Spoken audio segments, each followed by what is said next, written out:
C'est parti, nous sommes le 7 aujourd'hui. Le 7, la date anniversaire de ce que dont tout le monde parle. Donc c'est la date anniversaire de cette invasion du Hamas sur la frontière israélienne avec les massacres que l'on sait. Alors, journée aujourd'hui particulièrement lourde, je ne sais pas pourquoi, mais il y avait comme un... En plus, toute la journée il a plu, comme hier d'ailleurs, mais une pluie sans arrêt, quoi. Il a plu d'une manière continue, et là je profite, il est un peu tard, mais je me suis dit il faut que je sorte, m'aérer un peu l'esprit, c'est indispensable, parce que sinon on pourrait s'assoupir.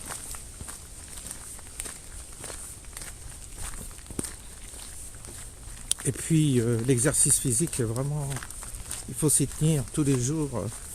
Il faut absolument trouver une séquence où on puisse bouger, marcher, faire remuer le corps. Ça fait du bien au cerveau aussi. Parce que j'arrive pas à le dire. Procrastiner, c'est pas la solution. Et des fois, surtout à cette période-là de l'année, c'est la grande tentation.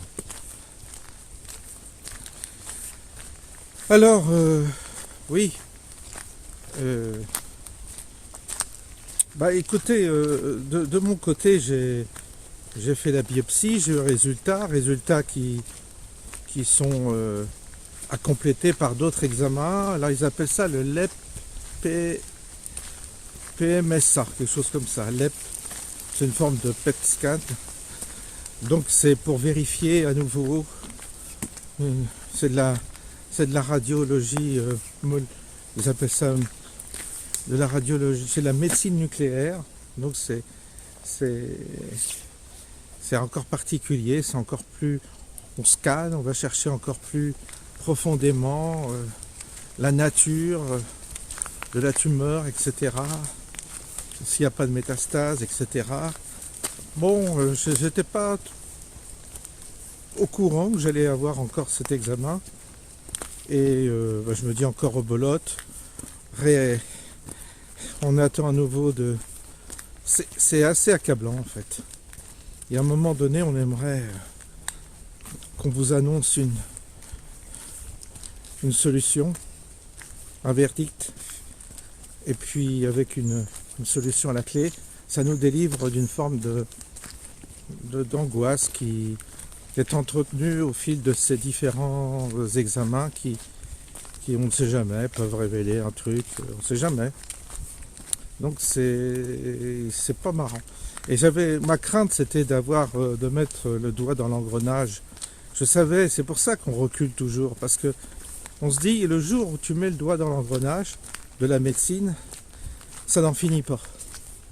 C'est-à-dire tu fais un examen, tu en fais un deuxième, un troisième, un quatrième, un cinquième, ça s'arrête plus.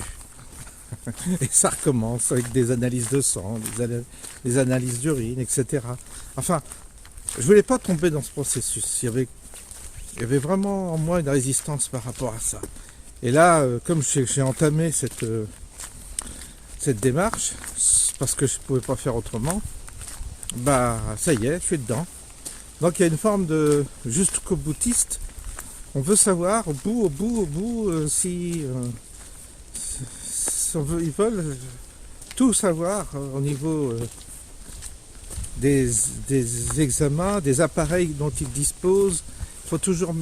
C'est toujours des scans de plus en plus performants, des outils de plus en plus performants. Mais à un moment donné,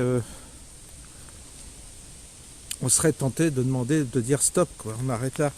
Tellement c'est épuisant c'est épuisant cette quête presque de la perfection dans les analyses, quoi. Moi, vous savez, j'ai prise de sang, tout ça, j'en ai fait occasionnellement, mais je suis pas de ceux qui aiment tout le temps se se mesurer. Après, ça, la vie est jalonnée que par ça. Et ça, je veux vraiment éviter ça. Ça m'embête. Ça m'embête parce que j'ai l'impression de tomber dans un processus où je me dis, mais ça va s'arrêter quand, tous ces examens qu'on me demande. Moi, j'ai pas trop envie. J'ai envie qu'on arrête, quoi. À un moment donné, bon, stop, quoi. C'est bon. Parce que à force de chercher, on trouve. Hein. C'est ce qui m'inquiète un peu. Et c'est jamais suffisant. Il y a toujours faut toujours aller vers un autre examen. Alors là, c'est le scan, c'est une forme de scan plus élaboré. Et je me dis, ben, ils vont encore me trouver un truc. Enfin, puis on reçoit ces messages comme ça. Voilà. Bon. Alors, il y a une forme de soumission. Au bout d'un moment, on se soumet parce que qu'est-ce que vous voulez? Au bout d'un moment, on n'y comprend rien. On ne comprend pas jusqu'où ça va aller, quand est-ce que ça va se terminer. Il y a un moment donné où on obéit, quoi. Parce que il y a un moment donné où on espère que le traitement on va trouver le bon traitement. Mais en tous les cas, il y a vraiment des investigations aujourd'hui qui se font d'une manière très sophistiquée, avec une succession de machines qui... alors je sais pas, toutes ces machines, il n'y en a jamais une qui est parfaite visiblement, puisqu'on te demande de faire toujours une autre analyse plus performante. Mais après, il faut qu'on te découpe en morceaux pour voir tout ce qu'il y a. Fatalement, il y a des trucs qui n'iront pas. Enfin, je sais pas. Et il y a quelque chose un peu une spirale. Vous savez, dans cette médecine moderne, il y a quelque chose comme une spirale. Et quand on est pris dedans, c'est un peu...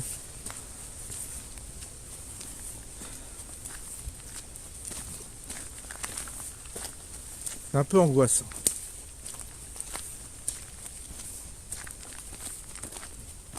Puis vous savez, c'est des rendez-vous.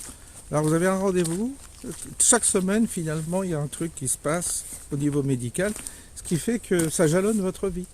Et c'était ça aussi ma préoccupation, je me dis on va vieillir, mais en fait en vieillissant on se retrouve, moi j'ai vu mes parents, surtout ma mère là-dedans, mon grand-père c'était pareil, c'est-à-dire qu'en vieillissant ils avaient toujours une radio, une prise de sang, une analyse de ceci, une analyse de ça. C'était pas les yeux, c'était les oreilles. C'était pas les oreilles, c'est la vessie. C'est pas la vessie, c'est problème dermatologique. Enfin, il y avait toujours un truc qui jalonnait leur vie. Et leur vie était jalonnée d'examens. Ah ben je peux pas m'absenter là parce que j'ai tel examen à faire. Ah puis dans un mois, je peux pas partir plus d'un mois parce que là après j'ai un autre examen à faire. Puis c'est des rendez-vous comme ça qui se succèdent. Et la vie finit par être jalonné, comme je vous dis, par des rendez-vous médicaux. Et ça nourrit les conversations de vieux qui, quand ils se voient, ils discutent de leur dernier examen, de leur dernier contrôle, de leur dernière analyse. Avec à la clé toujours des potions magiques qui vous sont proposées pour guérir telle chose. Ou pour, voilà. C'est pas un truc que j'apprécie vraiment, parce que alors il y en a qui diront que j'étais dans le déni, mais c'est pas que je suis dans le déni, mais j'aime pas ça. J'ai vrai que alors le dentiste, ça y est, ça c'est un abonnement que j'ai chez le dentiste. Il y a toujours un truc qui cloche. Là, il n'y a rien à faire, j'ai maintenant 2-3 rendez-vous par an, minimum. Et oui, parce que les dents se dégradent, et puis au bout d'un âge, on faut payer le prix, quoi. Puis le prix aussi, financièrement, ça coûte cher également. Alors là, je me dis, ouah, je savais qu'avec la prostate, j'allais t'emmerder. Je me dis, oh là c'est pas bon. Et puis, de fil en aiguille, alors je suis en train d'expérimenter je suis en train d'être initié au parcours du patient qui va être suivi, donc qui passe du médecin généraliste au spécialiste, l'urologue, puis après l'oncologue si c'est un cancer. Enfin, il y a une équipe médicale qui ensuite gère votre dossier, fait des propositions de traitement au regard des analyses. Et donc, ça y est, vous êtes embarqué. Vous êtes embarqué et je savais que avec cette prostate, j'allais être emmerdé. Je me dis, ouf, ça va commencer. Et puis du coup, bah voilà, donc là, mon généraliste ce matin qui m'envoie un truc, oui, l'équipe médicale, c'est une équipe qui a étudié votre dossier, alors ils n'ont pas assez encore d'infos, il faut faire cet examen dont je vous parle là, qui est une forme de radiologie nucléaire. Ils appellent ça LEP, L-E-P, PMSA, je crois, quelque chose comme ça. Donc ils veulent encore avoir des informations complémentaires, pour être sûr. Alors vous me direz, bah oui, dans un sens, c'est normal, ce sont des scientifiques. Scientifique, il va chercher toujours la méthodologie la plus sécurisante pour fournir un bon diagnostic et donc pour produire un traitement ou une solution médicale qui soit le plus adapté à ce que vous avez. Je comprends la démarche scientifique, la démarche rationnelle, je la comprends. C'est ça notre démarche. En gros, notre quête, qui est une quête presque de... On cherche en quelque sorte une forme de perfection dans l'analyse et je la comprends. Mais la contrepartie de ça, c'est que le côté psychologique, il est pas pris en compte. Le côté psychologique, il n'est pas intégré. Alors c'est assez, vous recevez ça, c'est voilà, ding, boum, voilà, à chaque fois vous y attendez pas quoi, à ce qu'on vous propose encore cet examen. Donc ça veut dire, alors après il y a tout un mécanisme de suggestion, ouais, pourquoi ils font ça, ils doutent, la biopsie n'a pas suffi, pourtant il y a des résultats avec la biopsie, il y a des résultats qui ont été produits et tu te dis mais alors pourquoi encore chercher? Puis tu te dis bah s'ils cherchent c'est qu'ils ont un doute, et puis s'ils ont un doute c'est qu'il y a un risque, et puis tu dois encore te masturber l'esprit pour te dire ah bah mince alors je suis pas tranquille encore, là il y a encore un truc qui cloche, et puis voilà, puis vous n'êtes pas bien.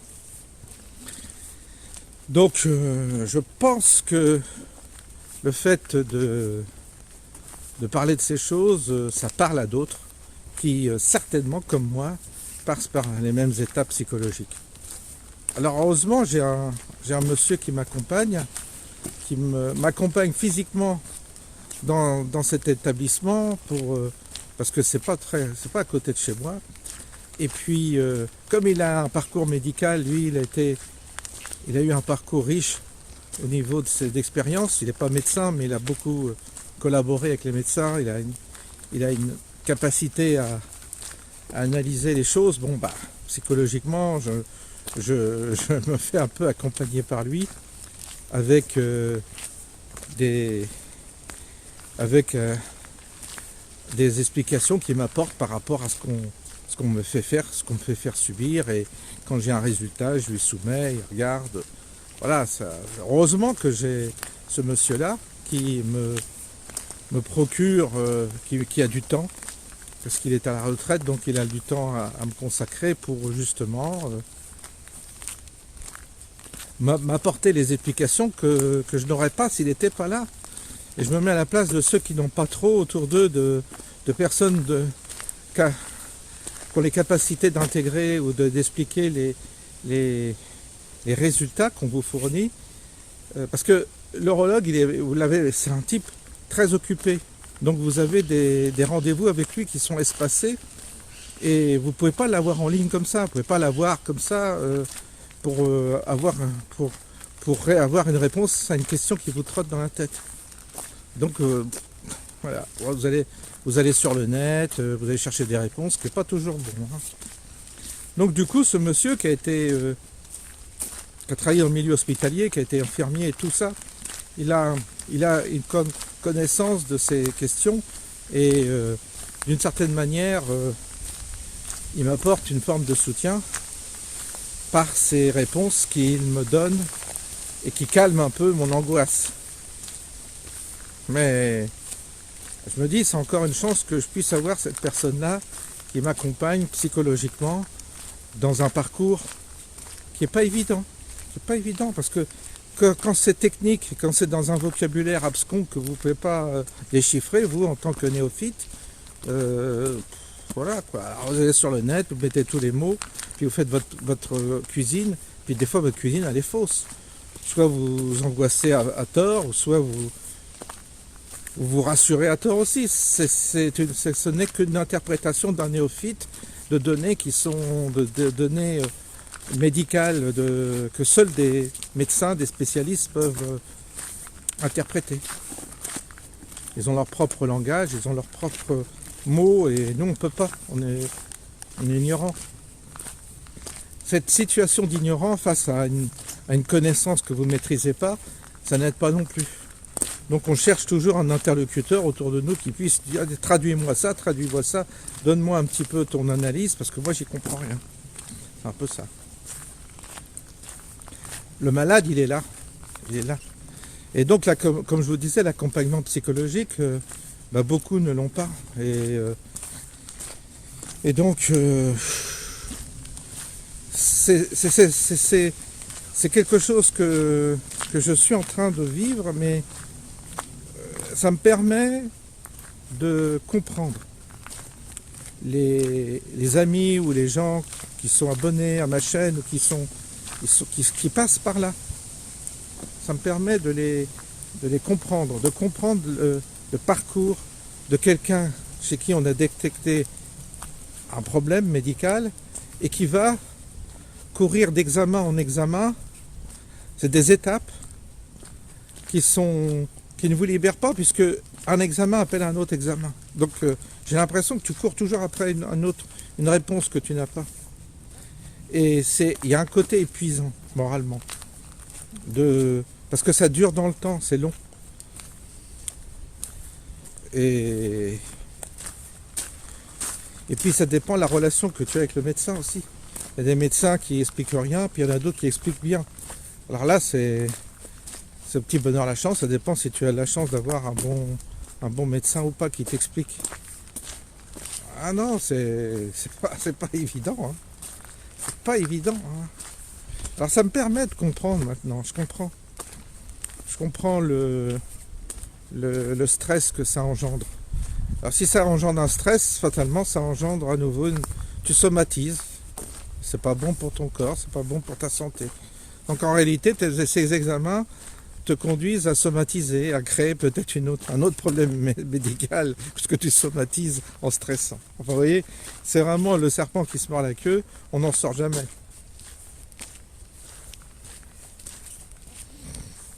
Vous me direz, ceux qui sont à Gaza ou au Liban, en ce moment, ils ne se posent pas ce genre de questions. Quand tu es sous les bombes et que tu n'as plus rien à becter, effectivement, tu ergotes pas comme ça sur une position, je dirais, confortable, puisque tu as la chance d'être dans un pays en paix où tu peux malgré tout te faire soigner dans de relatives bonnes conditions encore. Ça va peut-être pas durer, mais encore. Voilà un peu ce que... Bon, je me suis... Là, je vous dis, puis c'était infernal parce que je voulais sortir et puis...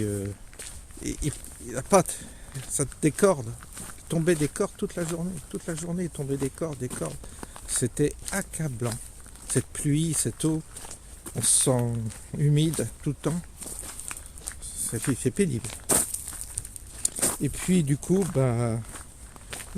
Nakalmi m'a permis de sortir pour vous délivrer ça, témoignage d'un parcours d'un patient lambda. Mais je pense que c'est important que j'exprime ça parce que là encore, je ne le fais pas pour me plaindre, mais je le fais par compassion pour ceux qui sont passés par là. Je le fais également pour apporter à ceux qui sont dans ma situation, se dire que je me dis toujours que le fait de parler, ça fait du bien, et le fait de s'entendre parler, ça fait du bien aussi, et le fait d'entendre quelqu'un qui témoigne de ce que l'on vit, ça fait du bien aussi. Comme ça, vous vous sentez moins seul. Si vous allez passer par les étapes où je passe, le fait, pour ceux qui m'entendent et qui m'écoutent, eh bien, ils se disent ok, bon, je suis pas tout seul à ressentir ça, ça va. Les autres passent aussi par là. Et ça soulage toujours de savoir qu'on n'est pas seul et que les autres sont aussi traversent intérieurement, psychologiquement, avec difficulté ces épreuves. Ça aide aussi. Donc le fait de parler, je pense que ça peut aider. Franchement, je pense que ça peut aider simplement parce que je témoigne très sincèrement par où je passe, et sans tralala, et puis sans non plus exagérer, sans amplifier. Mais voilà quoi, c'est comme ça, c'est pas facile. Et je m'en doutais, mais maintenant que je suis dedans, je vois le problème, je vois le souci. Alors c'est vrai que parfois traiter des sujets de géopolitique, etc., ça nous permet ça nous fait du bien de sortir de notre petite spirale intérieure on se dégage de notre problématique personnelle et puis on pense à autre chose. C'est pour ça que j'aime bien aussi traiter finalement de sujets divers et variés pour m'extraire de cette préoccupation qui finalement est quelque chose toujours là, quoi, toujours présent. Et c'est pour ça que je fais des vidéos sur d'autres sujets, heureusement. Mais là aujourd'hui, non, parce que ce matin j'ai eu ce papier, je me dis, ah là, ça m'a un peu accablé. Puis en plus, il y a le temps qui s'y met. Donc je me disais, je vais même pas pouvoir sortir de la journée. Et donc j'ai un peu ruminé. Et voilà comment ça se passe. Dernièrement, je suis allé au café, il y a un monsieur avec qui je suis en contact qui, lui, a un cancer métastasé. Ça a démarré par la prostate et puis il manque de peau, c'est métastasé. Il a donc de la chimio depuis 2 ans, des séances tous les 3 semaines. Je suis allé chez lui, on a parlé, il a parlé et donc il a échangé. Et je trouve que c'est important d'écouter. Et puis le fait que moi j'ai ce cancer permet lui de s'ouvrir plus parce qu'il sait que je suis en capacité de le comprendre, étant donné que là aussi quand on y passe, voilà, ça vous donne une forme de légitimité à avoir une écoute attentive et de comprendre. Et donc il a eu lui aussi cette succession d'examens qui ne s'arrête jamais, puisqu'il faut contrôler si les séances de chimio permettent de stabiliser ou pas, surtout quand c'est métastasé, les os sont touchés, donc effet secondaire, et puis sa vie, il m'a parlé de cette volonté qu'il a de continuer à faire du sport, à vivre le plus normalement possible, et puis ne pas sombrer dans la dépression du tout. Il n'est pas dépressif, bien qu'il ait des coups moraux, mais il n'est pas dans la dépression. Il fait son sport, il fait du vélo, il a plus de 70 ans. Il est donc dans un schéma de quelqu'un qui, on pourrait dire, comme on dit toujours, il se bat. Je ne sais pas si c'est le bon mot, se bat, mais en tous les cas, il ne se laisse pas décourager et continue à essayer En tous les cas, oui, d'une certaine manière, de se battre si on veut. Enfin, voilà. En faisant du sport, en faisant des activités physiques, en bougeant, quoi. En se laissant pas aller surtout. Et là, dernièrement, il a eu des résultats qui n'étaient pas bons. Et donc, c'est comme ça. Comme ça que vivent tous ceux qui... Et puis il y en a un autre, j'ai un autre ami, lui, il a eu des résultats qui étaient plutôt bons. Alors vous avez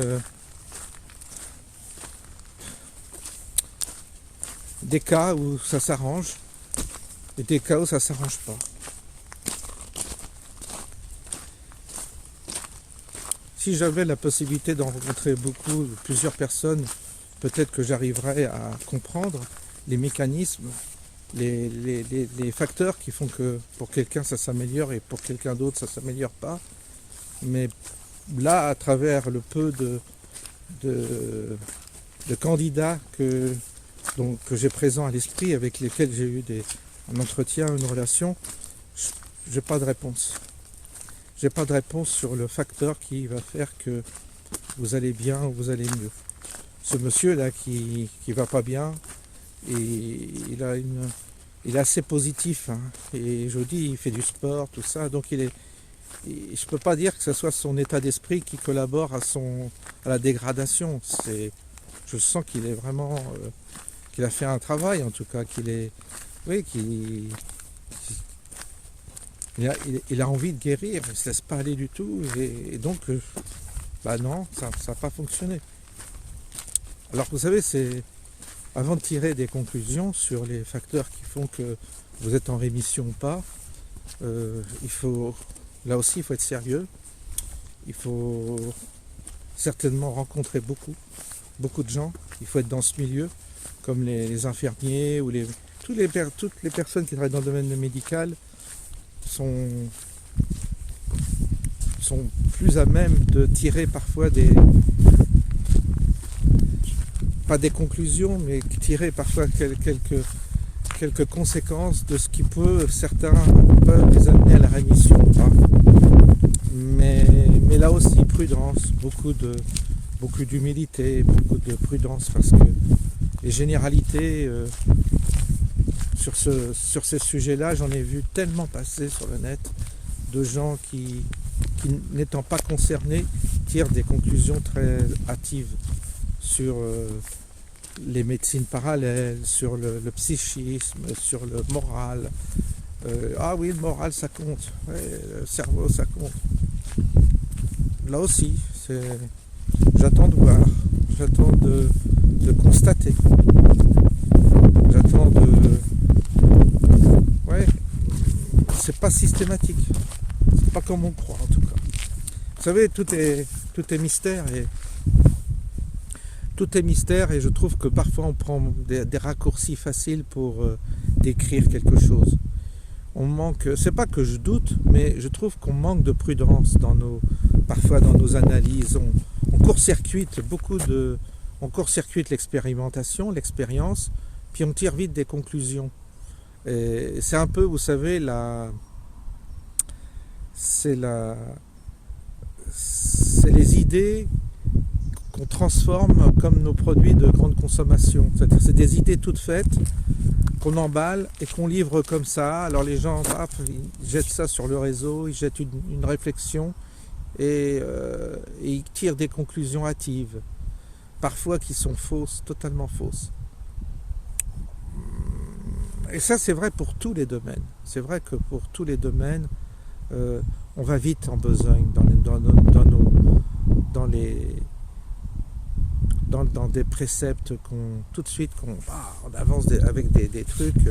Parfois, je me dis, waouh, quel orgueil, comment un être humain peut être aussi sûr de... Je sais pas, il y a tellement de paramètres, tellement de facteurs, tellement d'éléments transversaux qui orientent ou pas une donnée, que ce soit même dans le domaine de la géopolitique, de la politique, de l'économie, de beaucoup de choses, de la guerre. Il y a des gens, ils font une synthèse et raccourcissent tout à leur intelligence qui est limitée Et il balance ça comme une vérité absolue, universelle. C'est un orgueil fou. Et c'est un orgueil fou. Et ça, moi, ça me surprend tout le temps.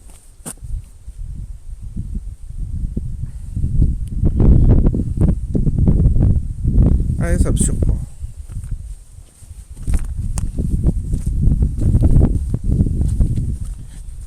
En tous les cas, vous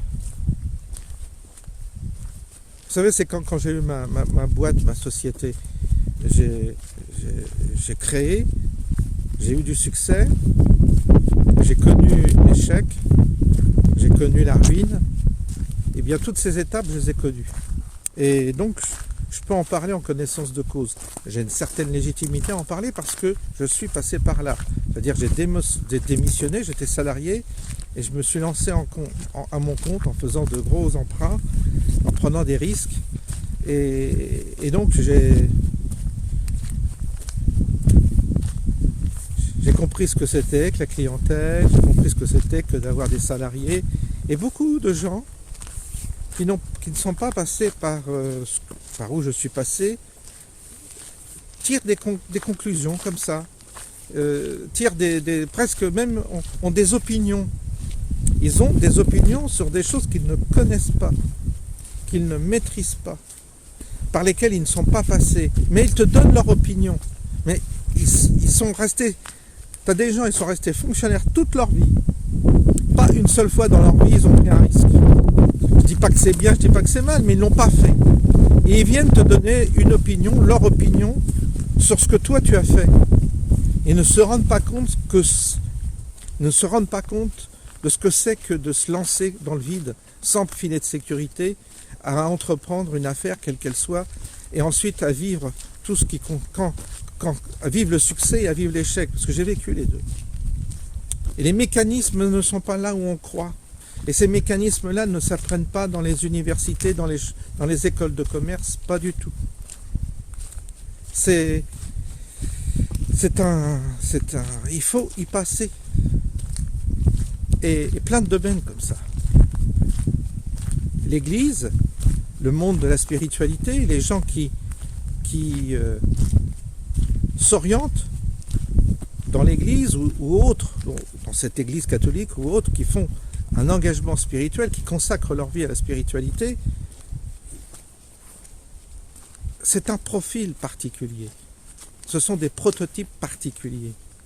Ce sont des natures d'hommes particuliers. Quand je dis homme, je dis homme et femme, j'entends, l'humain.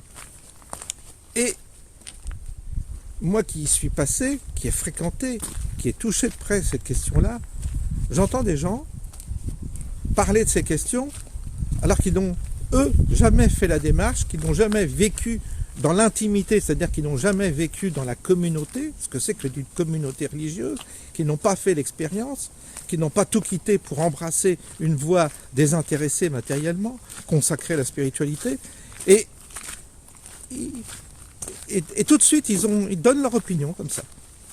Ça m'a toujours surpris.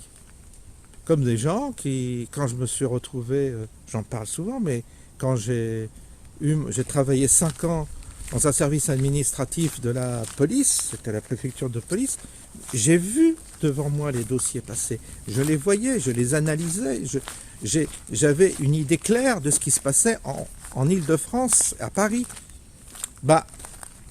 J'entendais des gens parler de ces questions de délinquance ou d'émigrés ou de violence sans avoir les éléments que moi j'avais, puisque j'étais tous les jours confronté à ça.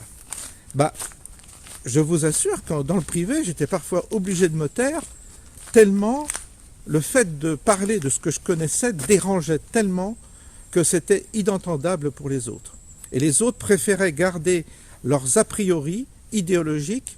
Quand je dis les autres, c'était les amis avec lesquels je discutais. Ils préféraient garder leurs a priori idéologiques que d'accepter la réalité que je leur donnais, qui était une réalité physique, puisque c'est quelque chose que je vivais tous les jours dans mon bureau. Ils ne voulaient pas entendre. Et ça constituait toujours des conflits, évidemment. Donc c'est vrai pour tous les domaines.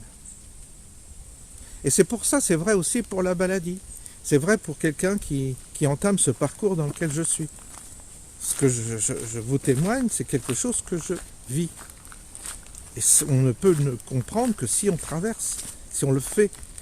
Mais quelqu'un qui dit ah ben moi je ferai un jeûne et puis c'est tout et puis tout se ira bien. Non, non, ça marche pas comme ça. Ça c'est quand on n'est pas malade qu'on dit ça. C'est quand on n'est pas concerné qu'on dit ça. Quand on est concerné, on raisonne autrement. On ne raisonne pas comme ça. Et puis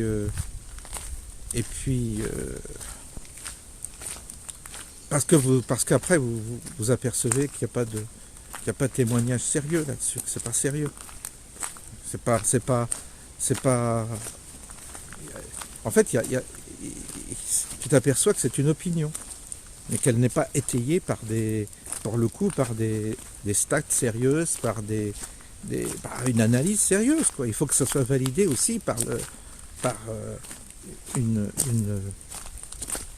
des gens compétents, des gens qui connaissent le sujet, des scientifiques là aussi. Il faut quand même avoir un avis de scientifique. Il ne s'agit pas de rejeter tous les scientifiques. On a besoin, ceux qui ont critiqué le vaccin, que j'ai écouté, c'est pas des anonymes, c'est pas Madame Michou, c'est Raoult, c'est même pas Raoult. Au début, il a plus ou moins, il était. On ne peut pas dire que lui, au début, il a été très critique sur le vaccin, mais d'autres l'ont été. Il y avait Alexandre Henrion-Côte qui connaissait l'ARN, c'était son sujet. Elle en parlait en connaissance de cause, c'était son sujet d'étude. Elle était bien placée pour je suis allé écouter des scientifiques qui connaissaient le sujet. Le docteur Montagnier, c'est une pointure. Bon, bah toi, tu l'écoutes. Pourquoi? Parce que c'est un scientifique, parce que c'est un médecin, parce que c'est un type qui a une crédibilité. Et quand je me suis posé des questions sur le vaccin, j'ai été écouter des gens qui avaient des connaissances dans le domaine qu'ils contestaient. Mais je n'allais pas écouter Madame Michou qui était pour ou contre le vaccin, ça ne m'intéresse pas. Mais c'est vrai pour tous les domaines. Donc là, quand on est confronté au cancer, quand on est confronté à des protocoles, on se renseigne auprès de gens qui étudient, qui produisent des résultats, qui ont des stats, qui ont des éléments qui sont aptes scientifiquement à interpréter les choses. Mais je ne vais pas aller vers Madame Michou qui a fait 3 jeûnes dans sa vie et qui dit que c'est la solution à tout, ou qui bouffe de l'argile et qui dit l'argile ça guérit tout.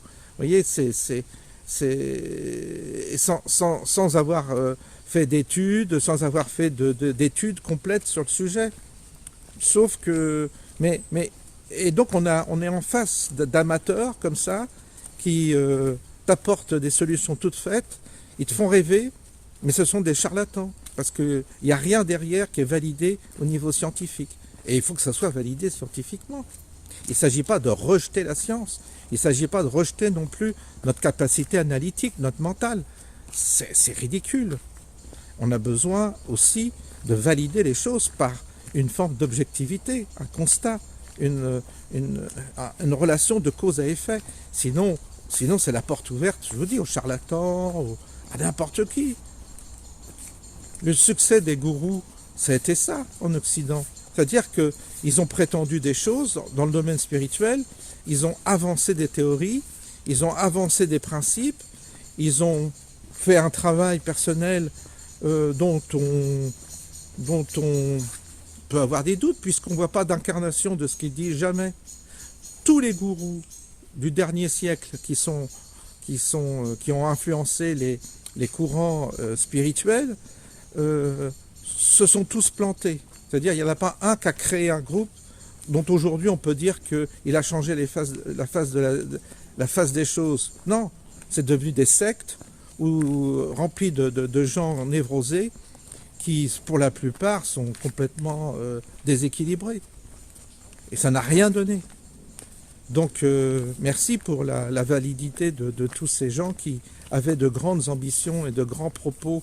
Alors, ils avaient la grande barbe blanche, ils étaient habillés dans dans des vêtements lin, blancs, et puis ils trônaient comme ça devant des disciples complètement éberlués par la grande sagesse du maître.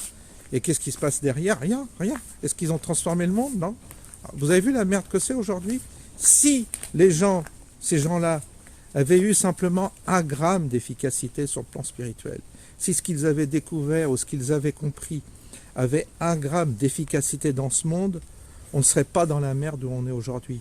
Il n'y aurait pas l'Ukraine, la Russie, il n'y aurait pas ce qui se passe au Proche-Orient. Il n'y aurait pas ça. Donc, ça veut dire que qu'il y a peanuts, 0 résultat. Et c'est donc là où je me dis, vous avez des gens comme ça qui ont abusé, des naïfs, des grands naïfs, qui avaient peut-être parfois la paresse d'aller chercher eux-mêmes, d'aller vérifier eux-mêmes. Vous savez, le principe spirituel, c'est comme je vous disais, c'est comme pour tout. Le principe spirituel, c'est est-ce que ce que je dis, c'est validé quelque part par quelque chose que je peux constater, que je peux partager avec les autres? Est-ce qu'on peut rendre objectif quelque chose que j'ai découvert sur le plan spirituel et qui fonctionne? La guérison, par exemple. Est-ce que spirituellement, tu es capable de guérir ou pas? Tu me dis oui, ok, bon, dans ce cas, on vérifie. Guéris-moi. Ah non, mais je ne peux pas te guérir. Ok, donc tu t'en vas, tu dégages, t'es un charlatan. Vous voyez, c'est comme ça que je raisonne aujourd'hui. Là, je raisonne sans... Comment dire? Je raisonne sans être clément, quoi. Je suis intransigeant. Parce qu'il y a eu trop de gars qui se sont imposés et qui ont prétendu et qui en fait se sont enrichis sur le dos de gens qui sont hyper naïfs. Et malheureusement, avec le développement des réseaux sociaux, je me suis aperçu qu'il y avait beaucoup de pseudo-gourous comme ça qui t'enseignent, qui prétendent t'enseigner. Ils ne t'enseignent rien. Ils t'enseignent rien parce que sinon, je vous dis, il y aurait, les choses changeraient vraiment avec la démultiplication que produit le net. Les choses, la Terre serait transformée. Et non, ça ne transforme pas. Non, parce que justement, il y a un manque, il y a un manque d'humilité, et il y a aussi une loi par laquelle il faut bien comprendre que les choses ne changent que si on passe par l'expérimentation. Et vous ne pouvez pas, si vous voulez, vous ne pouvez pas enseigner si vous n'avez vous-même... Enseigner, vous pouvez, mais il faut que la personne à qui vous enseignez expérimente. C'est exactement la même chose que pour les métiers manuels. Il y a un moment donné, l'apprenti, vous lui donnez les outils, il va falloir qu'il s'y mette. C'est comme quand vous apprenez des leçons de conduite. Il y a la théorie, mais à un moment donné, vous lui donnez le volant, les pédales, le levier de vitesse, et puis vous lui dites, allez, vas-y, débrouille-toi. Et c'est en pratiquant qu'il va comprendre, et lui-même, le jour où il va enseigner, il pourra expliquer à la terre entière ce que c'est que de conduire, mais tant que la personne n'aura pas pris le volant et conduit elle-même, elle ne saura pas ce que c'est. Eh bien ça, c'est une loi dans tous les domaines, et même dans le domaine de la spiritualité. Mais comme c'est la spiritualité, que c'est quelque chose qui n'est pas physiquement incarné, qu'on croit qui n'est pas physiquement incarné, moi je suis sûr que c'est physiquement incarné. Je suis sûr que ça s'incarne physiquement. Et c'est sûr qu'on peut valider ou pas les choses. Mais là aussi, pour ça, il faut bien entendu passer, expérimenter, et puis se dire, ah tiens, ça marche comme ça. Ah tiens, ça marche comme ça. Il faut repérer les mécanismes qui font que ça fonctionne ou pas. Mais je peux vous assurer que vous pourriez lire, mais alors des bibliothèques entières de spiritualité, et être archi nul en spiritualité sur le plan pratique. Exclure le plan pratique de la spiritualité, c'est comme apprendre à conduire une Formule 1 sans jamais la conduire. Lire des livres sans avoir jamais conduit une voiture. Vous pourrez beau lire toutes les techniques pour conduire une Formule 1 ou faire une course, j'en sais rien, eh bien, si vous n'avez pas pratiqué, vous ne comprendrez rien et vous n'obtiendrez aucun résultat. Donc à un moment donné, tu pratiques et tu valides. Et en pratiquant, tu valides. Mais c'est pas parce que tu pratiques certaines questions qu'on en pratique pour soi que c'est valable pour les autres. Et ça, c'est en pratiquant que tu t'aperçois. Tu dis, ah oui, j'ai pratiqué, j'ai validé pour moi. Maintenant, c'est pas parce que j'ai pratiqué et validé pour moi que l'autre qui va faire la même chose que moi va aussi obtenir un résultat. Ça, c'est l'étape suivante.